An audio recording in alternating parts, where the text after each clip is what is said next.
ಇವತ್ತು ಗುರುಪೂರ್ಣಿಮೆ, ಎಲ್ರಿಗೂ ಗುರುಪೂರ್ಣಿಮೆ ಶುಭಾಶಯಗಳು. ನಾನು ಇಲ್ಲಿ 1 ವರ್ಷದಿಂದ ಬರ್ತಾ ಇದ್ದೀನಿ ಈ ಮಠಕ್ಕೆ, ಹೊನ್ನವ ಮಂತ್ರಾಲಯ ಕ್ಷೇತ್ರಕ್ಕೆ.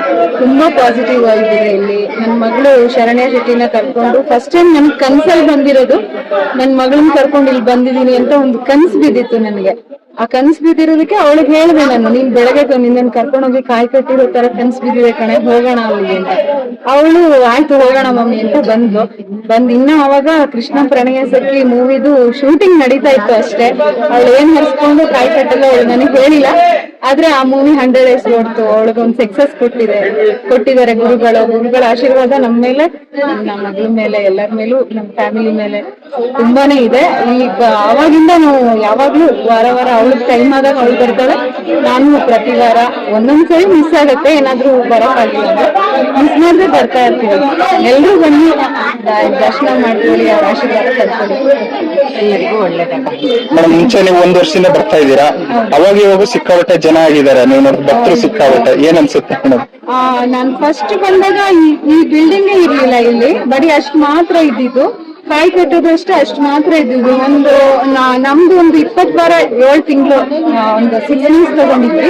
ಮಧ್ಯೆ ಕಟ್ಟಾಗಿ ಬರೋದು ಮಿಸ್ ಆಗಿ ಎಲ್ಲ ಮಾಡುವಾಗ ಒಂದು 6 months ಅವಾಗ ಇಷ್ಟೆಲ್ಲ ಇರ್ಲೇ ಇಲ್ಲ. ಮತ್ತೆ ನಾವೊಂದ್ ಸ್ವಲ್ಪ 2-3 ತಿಂಗಳು ಬಂದೇ ಇರ್ಲಿಲ್ಲ. ಆಮೇಲೆ ಬಂದ್ ನೋಡಿದ್ರೆ ನನಗೆ ಶಾಕ್ ಆಯ್ತು, ಜಾತ್ರೆ ತರ ಆಗೋದು ಇಲ್ಲಿ. ಇಷ್ಟು ರಾಯರು ಇಷ್ಟು ಬೇಗ ಇಷ್ಟೊಂದು ಎಲ್ಲ ಮಾಡಿಸ್ಕೊತಾ ಇದಾರೆ, ಇನ್ನೂ ಚೆನ್ನಾಗಿ ಬೆಳೀಲಿ ಇಲ್ಲೆಲ್ಲ.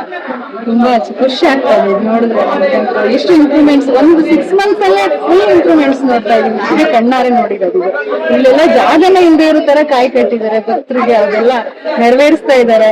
ಎಲ್ರಿಗೂ ಯಾರ್ಯಾರು ಹರಕೆ ಹೊತ್ಕೊಂಡು ಇಲ್ಲಿ ಕಾಯಿ ಕಟ್ಟಿದಾರೆ ಅವ್ರಿಗೆಲ್ಲ ಅವ್ರು ಅನ್ಕೊಂಡಿದ್ದೆಲ್ಲ ನೆರವೇರಿಸ್ತಾ.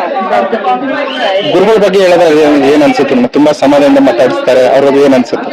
ನಮ್ ಗುರುಗಳ ಬಗ್ಗೆ ಅವರು ಇಲ್ಲಿ ನಮ್ ಗುರುಗಳು ಒಂಥರ ಏನೋ ನಮ್ಮವ್ರು ಅನ್ನೋ ಫೀಲ್ ಬರುತ್ತೆ. ಈಗ ನೀವೇ ನೋಡಿದ್ರೆ ಬರ್ತಿದ್ದಂಗೆ ಅವ್ರು ಮಾತಾಡ್ಸಿದ್ದು ಒಂಥರ ಒಂದು ಸ್ವಾಮೀಜಿ ಅವರು ಎಲ್ಲಿನವರು ಅಂತ ಅನ್ಸೋದೇ ಇಲ್ಲ. ಒಂದು ಜನಸಾಮಾನ್ಯರ ತರ ಅವ್ರು ಇರ್ತಾರೆ, ಓಡಾಡ್ಕೊಂಡು ಎಲ್ಲ ಕಡೆ ಓಡಾಡ್ಕೊಂಡಿರ್ತಾರೆ.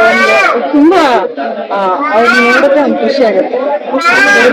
ಗುರುಗಳು ಮಾತ್ರ ನಮ್ ಮನೆಯವ್ರ ತರ ಅನ್ಸ್ಬಿಟ್ಟಿದೆ. ಬಂದ ತಕ್ಷಣ ಅವ್ರು ಎಲ್ಲಿದ್ರು ಕರ್ಮ ಮಾತಾಡಿಸ್ತಾರೆ, ತುಂಬಾ ಖುಷಿ ಆಗುತ್ತೆ.